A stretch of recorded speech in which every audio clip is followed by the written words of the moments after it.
Hello, this is Dr. Nicola. I wanted to talk a little bit about anxiety today because it's been coming up a lot for me with some of the patients that I've been working with.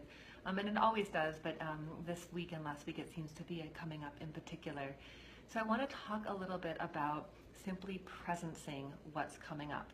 You know, it's kind of like when we're little or we have little kids and there's a boogeyman or a monster under the bed or something that they're afraid of. You know, what's really scary is actually stopping and turning on the light or opening the door or looking under the bed. And that's where the fear gets all of its power, right, is in the resistance to simply checking out what's actually there. And so when we curl up in our bed, we hide under the covers, we won't go in our room, we will do whatever it takes to simply to not go there, but we're in agony, we're suffering because we are afraid.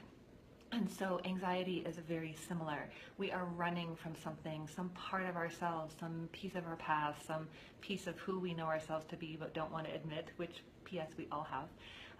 And we're running, and that's creating the anxiety, that's creating the suffering, that's creating the resistance to what's here. And the more we resist what's actually here, the more tension there becomes in our system as we push against what is simply there.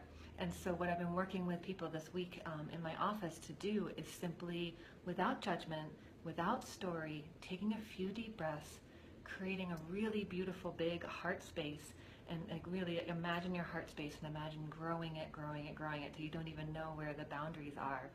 And then really just taking a few deep breaths and allowing yourself to feel whatever it is that you're feeling. Again, it might be something from high school or from when you were a little kid or from this one terrible interaction you had with a friend years ago or whatever it is.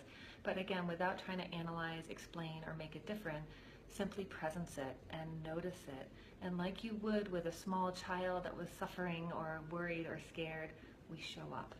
I'm here for you. I'm right here. And we just presence whatever that is, and really instantaneously that anxiety dies away, and I promise you will sleep different if that's been part of the issue. So give this a try, let me know how it works for you, and I'd love to hear any feedback. Again, my name is Dr. Nicola, and I look forward to connecting with you again soon.